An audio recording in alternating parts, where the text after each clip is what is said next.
Cool. Let's start. So, welcome to our CRISiSLab challenge, CRISiSLab webinar 2023. It's been a while since last time, so it's already been halfway through 2023. Hope everyone is doing fine. Good to see you today. My name is Alicia Cui, and I'm a research officer at the Joint Center for Disaster Research at Mass University, and I'm the brand manager of CRISiSLab. So like usual, Dr. Marian Tan, our research manager, will be facilitating the question sessions later. So today we're very lucky to have Professor Tun Wang from China to share with us on earthquake early warning in China and beyond. He is named as the first person of earthquake early warning in China by people in the country. And he's a founder of the Institute of Care Life, focused on the EEW and multi-hazard warning research and applications. He is also the director of China Earthquake Administration Chengdu Center for Earthquake Early Warning Technology Research and the Multi-Hazard Early Warning Lab of Sichuan Province in China. So before he starts the presentation, I do have some background story to share with all of you. Just like Professor Tun Wang, I myself am also from Sichuan Province of China. So not sure how many of you know about the devastating 7.9 magnitude of Sichuan earthquake in 2008. So I was in Chengdu at that time. Chengdu is the capital city of Sichuan. I was fresh out of uni. I was working on the ground floor of a 29-story building when it started to shake tremendously. So I had absolutely no idea what was going on, since we didn't know that it was even possible at that time in our area. So I started seeing people running for their life, trying to get out of the building. And of course, I followed all of them. And it has been shaking for almost like 2 minutes. So shortly after, all of us found out about the epicenter from the news. And after that, we all knew about the devastating numbers of people who were killed, which was more than 70,000, and more than 370,000 people were injured. It was on TV every day, and I remember I was literally crying every day and trying to do some volunteering work at the hospital. So anyway, that was a snapshot of my own experience. But as for our speaker today, Professor Tun Wang, he just finished his PhD in physics at that time from the US and was in Austria doing a postdoc when the earthquake happened. Then he decided to come back to China right away to work on the development of the earthquake early warning, since we didn't have one at that time. And obviously he saw the urgency and the importance of it. And now my friends in China receive the earthquake early warning alerts, either from their phone or from the TV every time when there was an earthquake, and they would share the screenshots on social media. So yeah, that was the background story. So it's really my honor today to be able to connect with him and to invite him today to share what has been done in China. So Professor Tun Wang, welcome, and you can begin now. Thank you very much for giving me the chance again to share what we have been doing during the last 15 years. And okay, so let's see what I can do now. Please share your screen. And as usual, we will have 25 to 30 minutes of presentation. And then Dr. Marian Tan will facilitate the questions, and then we will wrap up today. So yeah, looking forward. Okay, now it's so as the topic is EEW system in China and beyond. So my talk is what I have said, but the title is a little bit different anyway. Let me see. But the content is the same. Let's see. So, and thank Ms. Tree for her introduction of the reason why I have been working on this during the last 15 years. Let me check what's going on for my.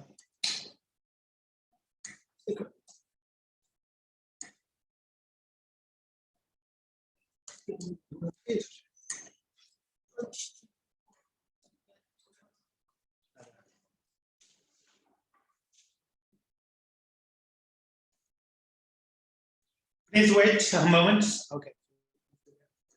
All right.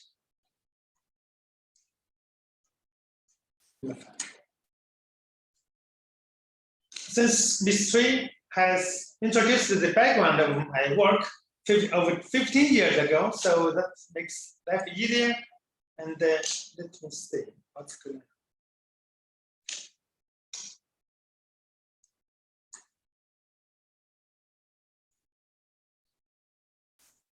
Background. Of course, 15 years ago, I have been only aware of the earthquakes. But during the last 15 years, I have been working on disasters, early warning system for landslide, wildfire, and so on. Of course, we all know that UN proposed multi-hazard early warning system in 2015. And last year, UN proposed the early warnings for all, which of course includes early warning for the earthquakes. So go back. So in 2008, 15 years ago, Sichuan had an earthquake of magnitude 8, and nearly 70,000 people died. And the government and the people in China want the EW system to avoid this tragedy. At that moment, no person received warning alert at that time in China. So that's why the government and the people do want the EW system. That's why also I came back from the US, from Europe. And several years ago, several 5 years later, after the 2008, we have got this one. This video was captured in my office in 2013. Let's see what's going on at that time. So after this, in this video, I will show the actual captured motions on the screen and what is going on for the alert system.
So if you just have a look at the video, you will see that the P wave arrives at the time of 12 seconds, and the shake begins, and the shake is weak.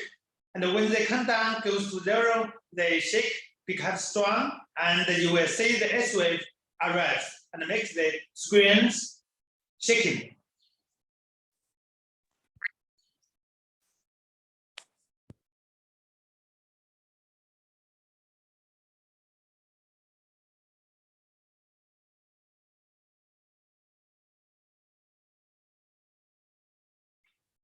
So for different distance away from the epicenter, you will have different early warning time. And that was in 2013. And in 2019, another earthquake comes and the system responds again.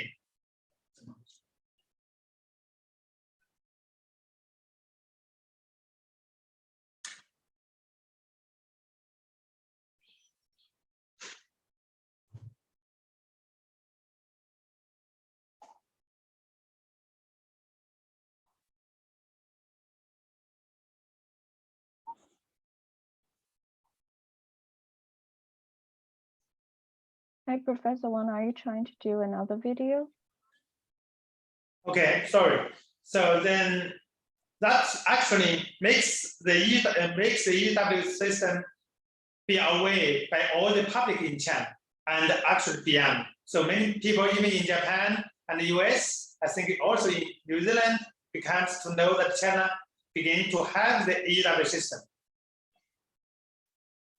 So I will not go into the detail of the technology because the EW system consists of the sensors and the EW center and also all kinds of receivers for the earthquakes, the cell phones, the loudspeaker, the television, and etc.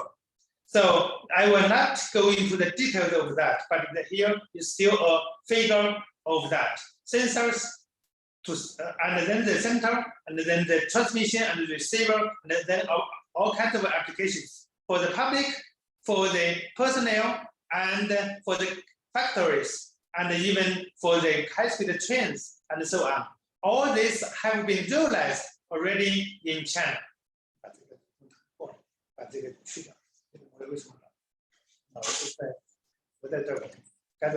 Okay.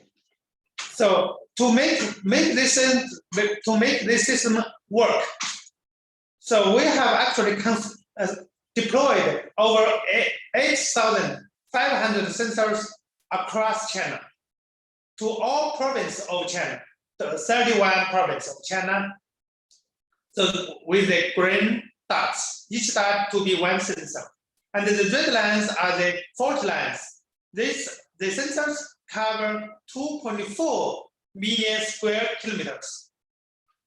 2.4 square kilometers, and to cover 90% of the population affected by the earthquakes in China. And up to now, 77 destructive earthquakes have triggered the system besides the 2 earthquakes that I have just mentioned. So this is, of course, quite different from that of 15 years ago. And even for the last year, there was a few destructive earthquakes. And just hold on, I will just to close the videos, close the screens to make. Okay, 这个也上去的。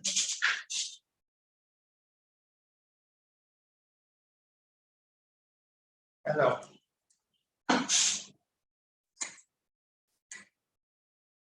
Yeah.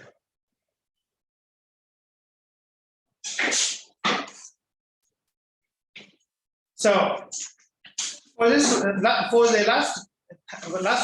last year, our earthquake of 6.8 magnitude triggered the system, and over 40 million people received the alert through cell phones, television, and loudspeakers, which actually, of course, is quite different from that in 2008. Okay, so this is an example of the cell phone alert, which shows about 40 seconds of early warning time.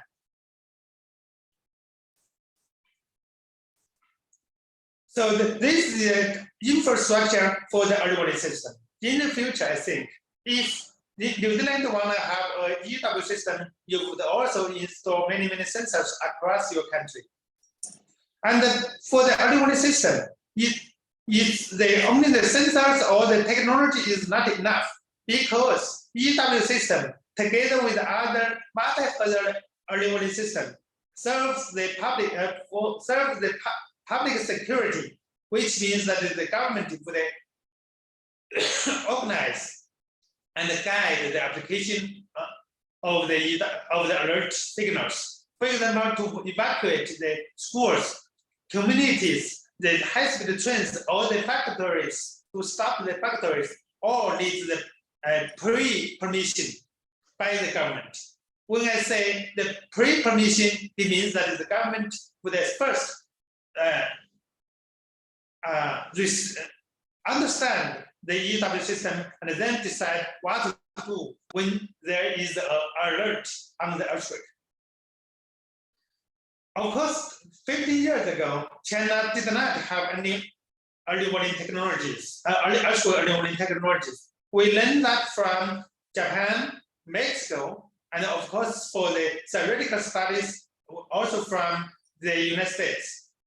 But with that background, we still made many innovations in China, in particular to make use of the MEMS sensors to work for the EW system. This is quite different from the traditional EW system used in Japan or in Mexico. In those days, they use the traditional strong motion sensors and broadband sensors to make the EW system. However, we developed we used the MEMS sensor to have the EW system, and also we use distribute the system to realize the EW system. Traditionally, you would have the P-wave analysis or S-wave analysis to be done in the EW center. However, we used we do this on site so that the communication level is very limited. Okay, we still also use to embed the EW function in the operation system of the cell phone and the television, which is actually pioneering in the world. For example, we realized this in 2019, and then in 2020, United States realized this with Google Android in United States. This is a list of the 77 destructive earthquakes. The average response time of the system is about 5.8 seconds, which is actually faster than that in Japan, which has an average time of 9 seconds. And also during the last 12 years, we did not have a false alert for any destructive earthquakes. We have only one false alert of magnitude 4.2 during the last 12 years. So this actually means that this is more reliable for the EW system. Otherwise, if you have too many false alerts, then the government and the society, the public, would not like to believe in the alert. They may not respond to this alert signal if there is a real earthquake. So if New Zealand want to have a EW system in the future, I would suggest that you have to make sure that the reliability of the system is very high. And after the realization of the EW system in China, and we have had the technology, we begin to help other countries to have the EW system. In 2015, after the Nepal has a magnitude of 8.1 earthquake, we begin to help Nepal to build Nepal's EW system. And after a few months work, then Nepal begins to have a early warning system. And in 2019, we begin to sign a contract with Indonesia, and then Indonesia began to have an EW system to cover part of Indonesia, including Jakarta and the Mentawai Islands. This and also since Nepal and China are neighboring countries, these are the sensors in Nepal and these are the sensors in Tibet in China. So we interconnected these two systems to make the very first transnational earthquake early warning system in the world. So if there is an earthquake in Nepal, the people in China would also get the alert from Nepal's earthquake early warning system and vice versa. In last year, Xiaomi and the BMKG in Indonesia, that is the Indonesia's Earthquake Administration, and ICL declared that Xiaomi cell phones began to have embedded the EW function into the Xiaomi cell phones in Indonesia, which is actually the same as the same in China, because all the Chinese brands cell phones in China have embedded the EW function into the cell phone system. That means all the cell phones on sale has the EW function in China for the Chinese brands. Last year, Apple China contacted us to have the EW function embedded for Apple phones. So we have been pushing the last mile of EW service in China since 2011, which is a tough work. But I think this work may be easier for New Zealand, which we may discuss later on. Right now, we have about 800 million people have the EW function in China. These people most of them use the cell phones and television to get the alert. Some people also use the loudspeakers to have the system. As I said just now, all the Chinese brands cell phones have embedded the EW function. This is triggered by the 2019 earthquakes to make the EW function publicly aware by the public and by the cell phone makers. And also this is true for the television. Basically, all the television brands in China have such function. Initially, as Ms. Tree introduced, I went back to China in 2008 and begins to develop the EW function. And at that time, China Earthquake Administration is also developing the EW function and EW system. Of course, later on, we joined together and pushed the EW service in China together. So in 2020, China Earthquake Administration signed a cooperation memorial with the Institute of Care Life to construct the China Earthquake Early Warning Network. 3 months ago, we signed a contract with the National Disaster Reduction Center of China for the multi-hazard early warning system. So right now, and I have to emphasize that early warning system together with multi-hazard early warning system have 4 properties. 1, science and technology. All the EW function and EW technology service is based on science and technology. Second, the early warning systems serve the public security, so the government has to lead the service. Of course, the private institute can contribute a lot, as we have done that in China. Third, this is a public welfare, which means all the public should have access to have the right to have access to the alert service. Fourth, similar to the fire alarm system in all buildings, this kind of early warning system have a business properties,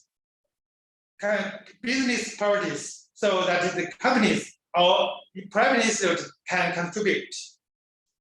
And then let me summarize some of our achievements in multi-hazard early warning system. So for the multi-hazard early warning system, we use the sensors from the sky satellites and sky, the meteorology data, and some sensors on the ground and some sensors underground. And then this data are sent to the center to analyze automatically or with the human activities, interactive. And then the alert signals are sent to the public or sent to the high-speed trains or sent to the factories to do the mitigation. This schematic is very similar to that of EW system, even though EW system only use sensors on the ground. So we have actually get many successful examples of early warning for the landslide, debris flow, flash floods, urban flooding, wildfire, besides the earthquake early warning examples. So this has been widely served China society. For example, the flash floods and the wildfire. And also we use the cameras to capture the debris flow, as this example, to capture the front line of the debris flow.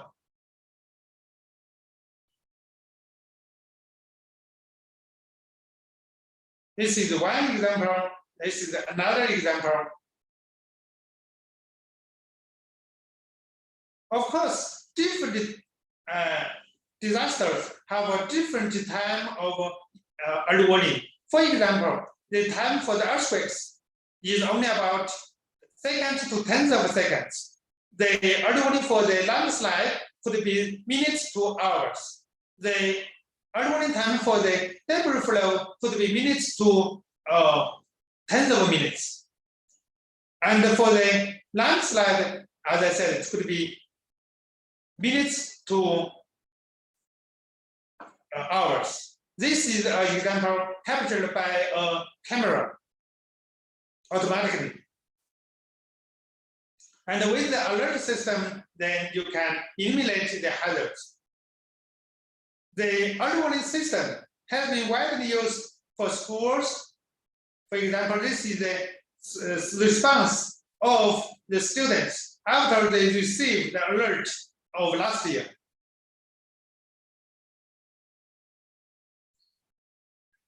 Professor Wang, I think your slides is different. We cannot see the student's slide right now. Okay, sorry. Oh yeah, sorry. Here's the right one. All right.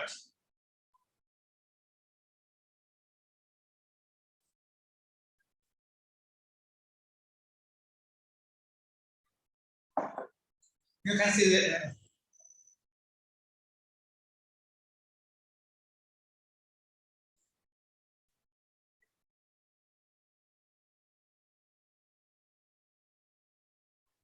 so that is this is the actual response of the students, not a drill. This is a drill from the subways in Chengdu about 7 years ago.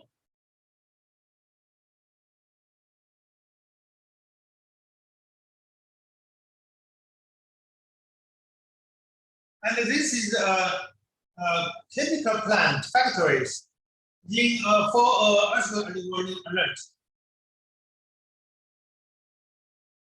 You can see the person actually to stop the valves before he evacuate, as you can see. So for these factories, it's different. It's not only evacuation for the person, people. In fact, instead, the emergency operations is needed first. And also, this EW function has been serving the Sichuan satellite launching center, and actually for one particular launching, the center received 10 seconds of early warning time, and then they did the emergency process. Anyway, ICL with collaborators have formed an integrated technology system for forecasting, early warning, alarm, and the emergency response for different disasters. This, I mean, the word beyond in the title. And the applications of multi-hazard early warning system, including the GW function, has been everywhere, basically every field in China. And I believe this is also necessary for New Zealand and many other countries affected by the earthquakes. Several years ago, I have been contacting with the international collaborators, and the UNDP representatives as well. We have then promoted the multi-hazard, or at least first, the early warning system for the earthquake in New Zealand. And that's basically what I want to share from the point of view of PPT, but we can discuss more during the next 20 minutes or so. Thank you very much.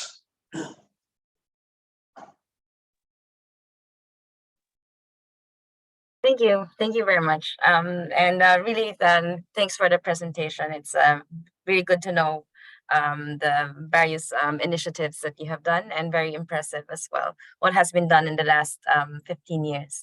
We have a few questions on the chat, so I'll just ask these questions, and hopefully we can have a discussion going. So I'll start with a question from Soko. Soko is from South Korea, and he's asking, how do you deal with the inherent limitations of MEMS sensors? Because one of the innovations you mentioned was the using of MEMS sensor. So how do you deal with the inherent limitations of MEMS sensors and the noise characteristics, depending on the installation methods? Yes. Okay. Initially, about 15 years ago, that is the traditional strong motion sensors are very good for the ground shaking detection. However, it's expensive. So while the MEMS sensor is cheap, but the noise is large. However, the early warning system is only interested for earthquakes of magnitude bigger than 4 or at least 3.5. In that case, the MEMS sensor is good enough. So, in this sense, so the noise is large or small. It should be compared with the magnitude or intensity that you want to detect. So we set the criteria that the MEMS sensor should have less noise, much less than that of magnitude 3.5 in the area of the epicenter. So we did the theoretical calculation and did the experiments with the aftershocks of Sichuan. Sichuan earthquake. So we found that the MEMS sensor is enough. Okay, that's why. Okay. So related to the. Sorry, let me continue.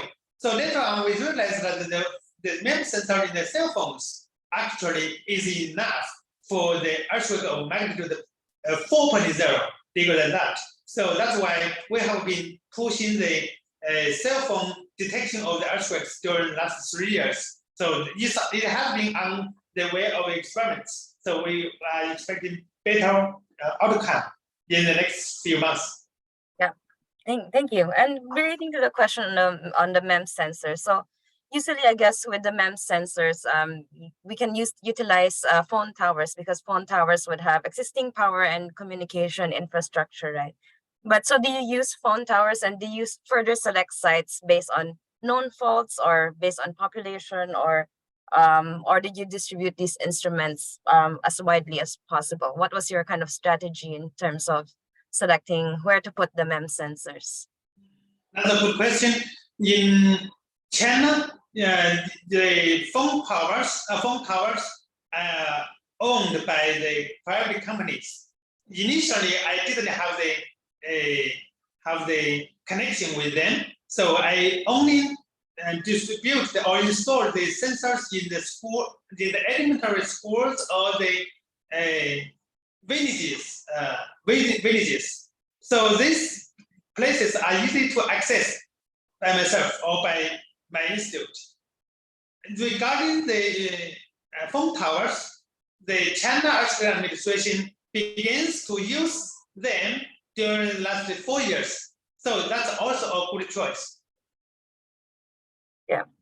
Thank you. So we have some questions about the delivery of the alerts. One question is, what kind of information is included in the warning message? We saw that you give a countdown, but do you also include information regarding magnitude and intensity estimates? Yes, the five elements are all included in the messages. The location, the start time of the earthquake, and the magnitude, and also the arrival time, the countdown, and also the intensity. Also, what I want to emphasize that is that the intensity is included in the voice as well. Let me show you an example by my phone to show that you have different sound when you have different intensity. Let me show you. Okay. So when the earthquake is destructive for the place or at your phone, so you will hear this kind of voice.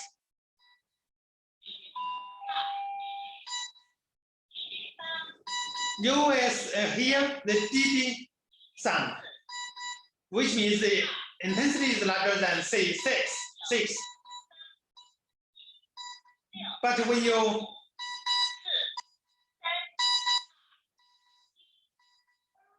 so the echo becomes when the intensity is about, you will hear only the D instead of DD in the sound. But when the intensity is even smaller, you will only at most feel the shake. You will hear no D in the sound. So of course, for the public, what is important is the countdown time and the intensity. So you can get all the information for the choice of evacuation, to stay or to evacuate. But if you look at the screen, you will see the magnitude and so on.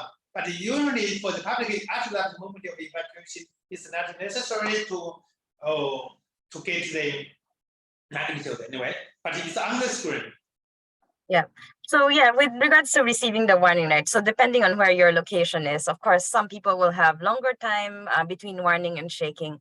Is the messaging different, or is there additional messages for people nearer or farther, or is it a consistent messaging? How does the kind of communication in your phone, what does it, is there any difference in terms of the message that is being sent out?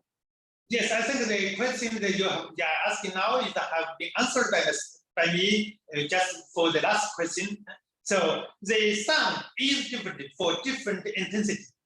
Okay, so you will have DD or D or no D in the sound. Of course, in New Zealand, you may develop a different sound system. On the other hand, the countdown is the same. So if you are away more from the epicenter, you will have a longer time of countdown. Anyway, okay. Yeah.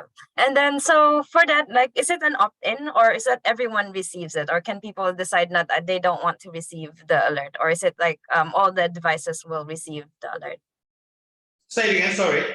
Is it an opt-in system, or can people opt out of the SIP system?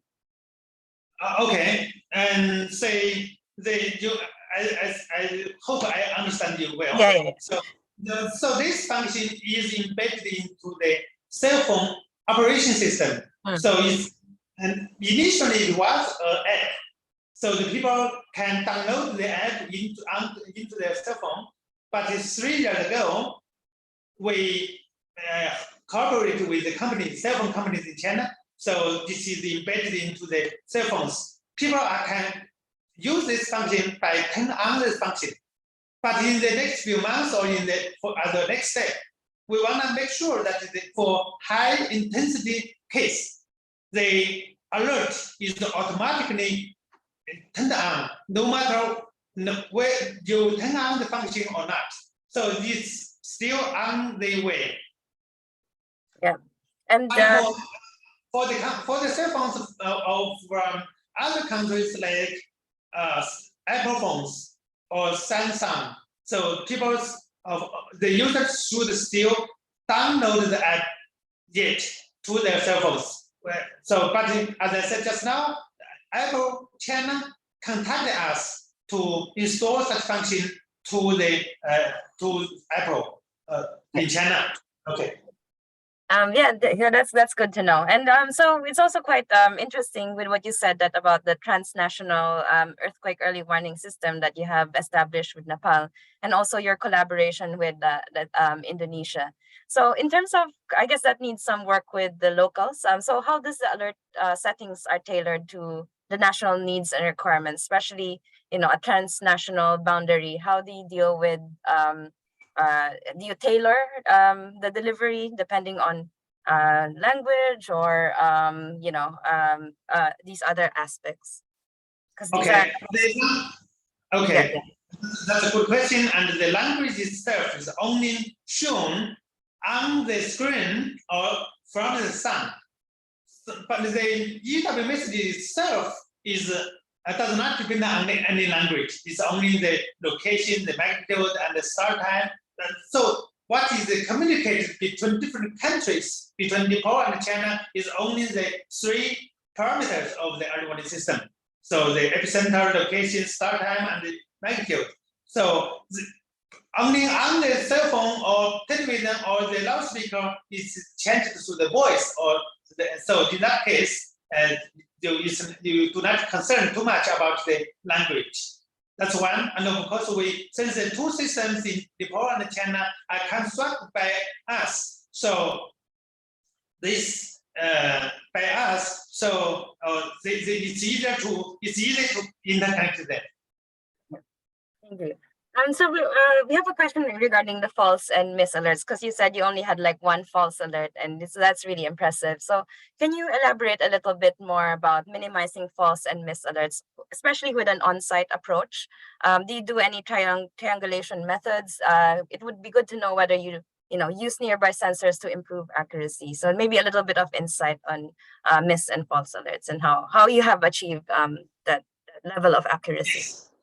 And first of all, if we did not make the on-site process technology, we would not be able to construct such a huge system. Because if you consider this fact, in Japan, the early warning system has about 1,000 sensors, but we have 8,500 sensors. So if without this kind of thing, then even if so the center would have much more CPUs to use, but we only have about tens of CPUs in the center. But one. Second, the maintenance would cost much more money for the communication, because you have to communicate the data flow much larger than the data that we use for now for the years. Also, I think the reliability for the larger this one, because we can use more. We can repeat the signals because we have the very short message for the communication between the sensor and the center.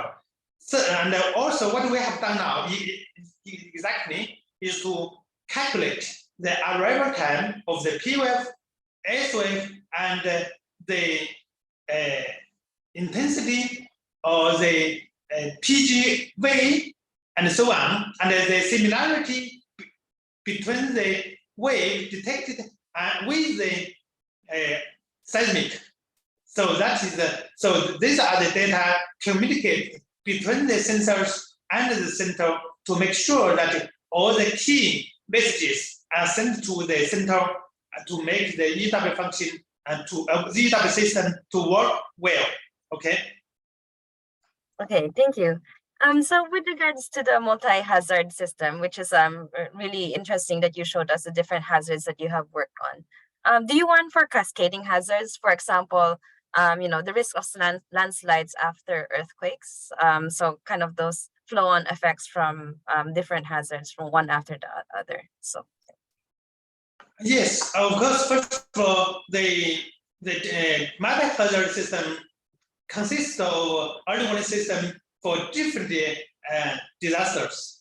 So you need to understand the different mechanism for different disasters. So this actually is not so easy. So we actually have been working on this for 10 years since 2013 to understand the mechanism of different disasters, and also to cooperate with different institutes or universities on this. One. And second, the sensors, of course, some of the sensors can be shared, some of the sensors cannot. For example, the rain meters can be used for landslide, mudslide, and strong rains, and also flash. Okay, and for the shaking sensors, for example, the broadband sensors can also be used for the early warning system for the earthquakes, and also possibly for the landslide and the mudslide. So to understand this and to develop the algorithm with different sensors is not easy, and to commute to we have done a lot of communications between the experts in different areas in the last 10 years. And then before last year, actually, we have done this only within China. Sorry, I have joined the UN conference for the multi-hazard early warning system since 2017. However, we did this also in China last year international. So we of course expect to talk and discuss more on this internationally in the near future, including this year. So many and again, what we are doing now is to expand the early warning function for the cell phone, for the earthquakes, to multi-hazard. So we have been doing this for a while, and some of the functions have been realized, but we did more. So this year, you will see more progress on the terminals for the multi-hazard system. Okay. Thank you. So very interesting with that you're doing the multi-hazard warning system, but also we also want to know a little bit more about the context of earthquake early warning in China. So is there only one institution that does earthquake early warning system to send out the warning, or do you have other players? Like, are there other earthquake early warning systems that are operational? For example, commercial or any other players? What's the kind of picture situation? Yeah. And China initially there are two institutes working on EEW function and EEW system. One is China Earthquake Administration. They actually started even earlier than me in 2000, which means 23 years ago. Another is by my institute, which starts in 2008 after the Sichuan earthquake. So initially, these two institutes work independently, basically, but then we began to know each other and to communicate with each other. But what we did is to choose the Sichuan aftershock, Sichuan earthquake aftershock, to do the initial experiments. And since there are a lot of aftershocks in the Sichuan area, so we get more advanced. Since 2008 until 2018, basically there is only one EEW system in China, which is done by me. And then later on, in 2018, after that, the China Earthquake Administration begins to operate their system step by step, and they of course learned a lot from me, and otherwise I initially learned a lot from them at the beginning. So in 2020, China Earthquake Administration and the ICL signed a contract with each other and to work on this together more closely. And so that's the case.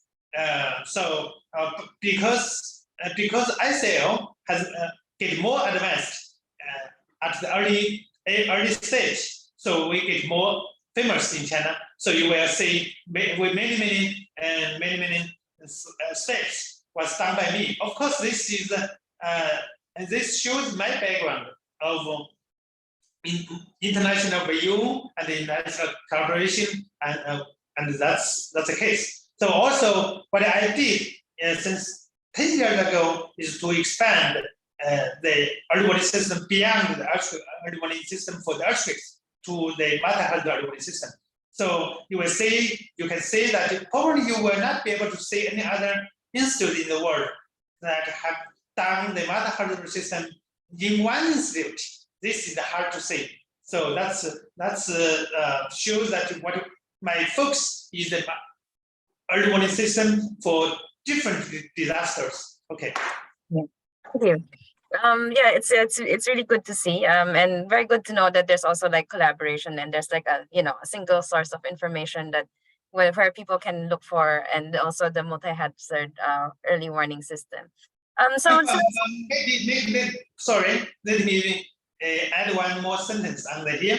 So as I said just now, the early warning system has 4 properties. One is the science and technology, another is the public security, and so on. So for the science and technology, I get more advanced.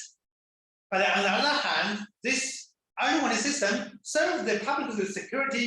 So for each country, I think the government need to do something. So that means for your institute, I think in the future should also cooperate with the government how to construct the country, how to serve the country and the public. I think this thing we may give you some more reference anyway in the future.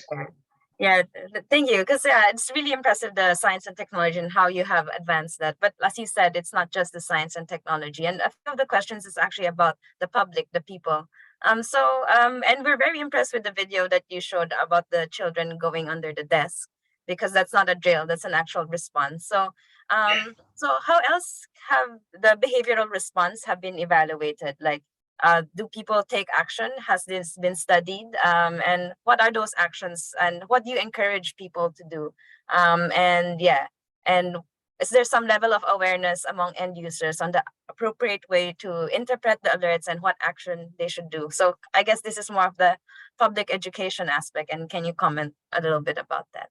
Yeah. This one actually is tough to do because as I said just now, 15 years ago, China had no education or no idea of what is EW, how to respond to EW, and what would be the alert, a sound alert for the public or for the kids, whether there would be people to jump down from the windows, which may cause space, for example.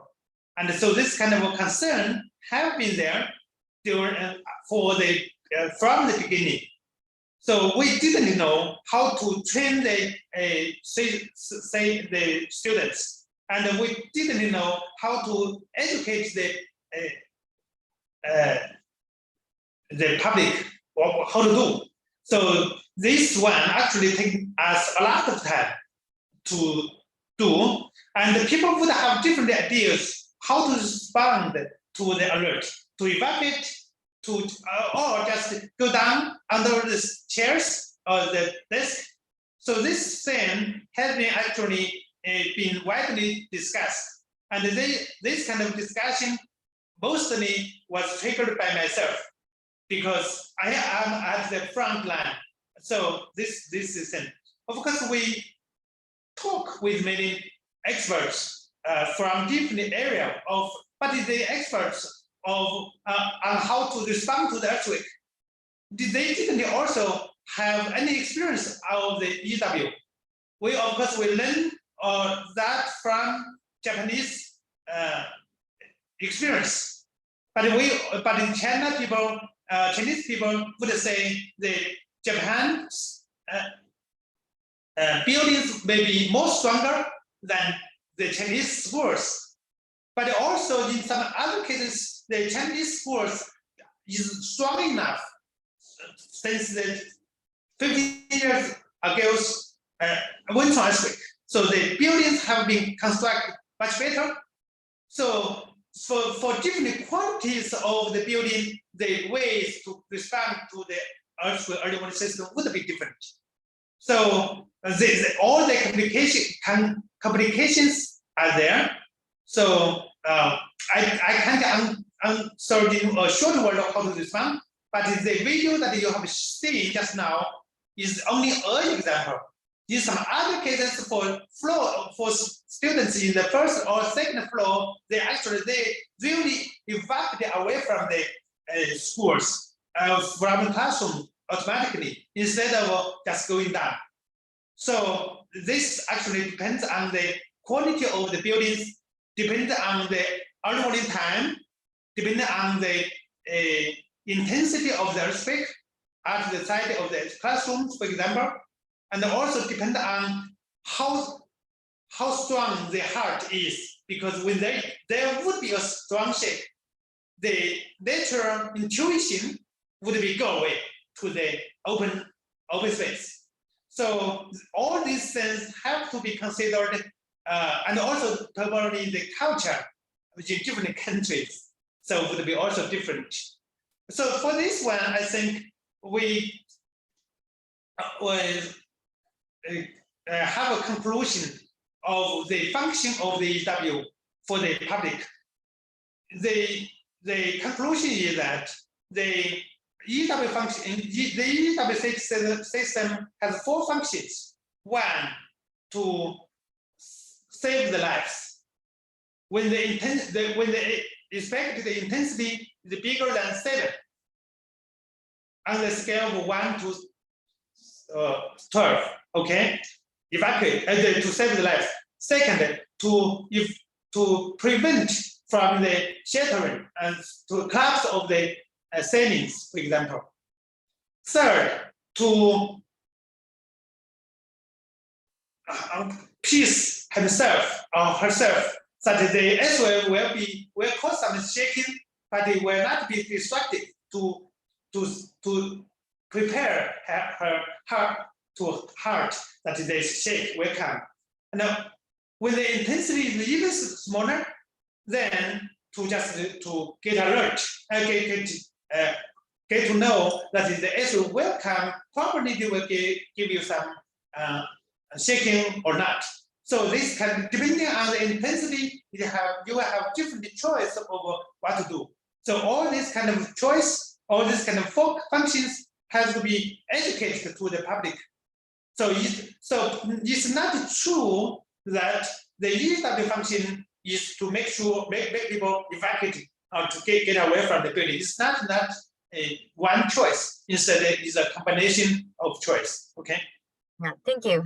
I think that was really clear and very, very good to know that depending on the intensity, the action could be different, and people do have that choice on what action that they would need to take based on that.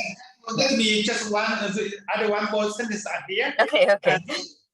This one, the 4 functions of the EW system was not developed by myself. Instead, it's by the director of Chengdu Earthquake Administration, who is a collaborator of mine at the early stage. So people were confused what to do or what would be the function, because people would generally think that if the epicenter is too far away from the epicenter, if the person is too far away from the epicenter, say 100 kilometers, then you do not need to respond, for example. But if you are very close to the epicenter, say 20 kilometers or 30 kilometers, then people generally think that the early warning time is only 2 seconds or 3 seconds. Is useless as well. So in Chinese, for many Chinese at the beginning, they think the EW system is useless for both seconds, too far away or too close. But this director of the system, the director of the Chengdu Earthquake Administration, Xiao Yaxi, have a deep thinking on this and generalize the 4 functions of the EW system as I just described. So, okay, so I think this is quite general. So it's not only as I said, I have many collaborators. This particular conclusion is done by himself. So I'm very proud of to say this for you. Thank you, and thank you for sharing that. And yeah, So I think we need to wrap up because we've finished the entire hour. But I think everyone's expressing their thanks on the chat.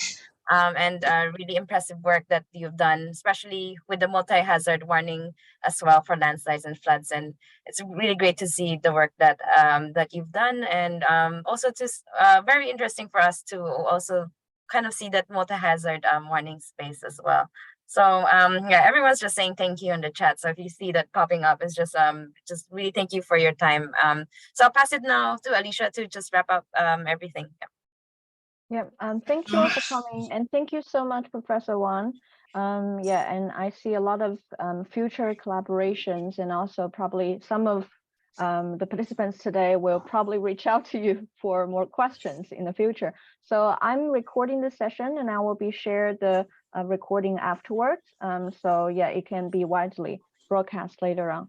And thank you for your time, and thank you all for coming, and see you next time. See you next time. Bye-bye. Thank you. Bye. 看谁啊？正好。